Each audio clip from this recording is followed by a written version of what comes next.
ನಮಸ್ತೆ ವೀಕ್ಷಕರೇ, ಮೆಂಡೋ ನ್ಯೂಸ್ ನೆಟ್ವರ್ಕ್ಗೆ ಸ್ವಾಗತ. ನಾನು ನಿಮ್ಮ ದಿವ್ಯಾ. ಈ ಕ್ಷಣದ ಟಾಪ್ 5 ಹೆಡ್ಲೈನ್ಸ್ ನೋಡೋಣ.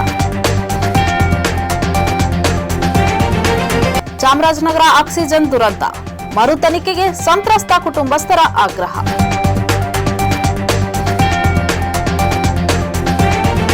ಆಸ್ತಿ ಮಾಲೀಕರಿಗೆ ಗುಡ್ ನ್ಯೂಸ್.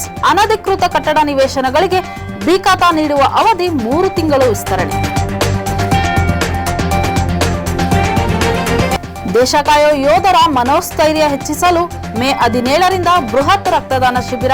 ತನ್ವೀರ್ ಸೇಠ್.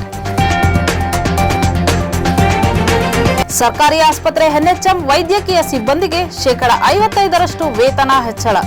ದಿನೇಶ್ ಗುಂಡೂರಾವ್.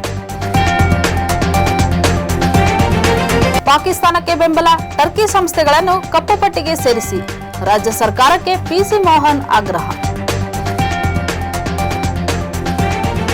ಇದಾಗಿತ್ತು ಈ ಕ್ಷಣದ ಟಾಪ್ 5 ಹೆಡ್ಲೈನ್ಸ್. ನಿರಂತರ ಸುದ್ದಿಗಾಗಿ ನೋಡ್ತಾ ಇರಿ ಮೆಂಡು ನ್ಯೂಸ್ ನೆಟ್ವರ್ಕ್. ಮೆಂಡು ನ್ಯೂಸ್ ನೆಟ್ವರ್ಕ್, ಸತ್ಯದ ಕನ್ನಡಿ.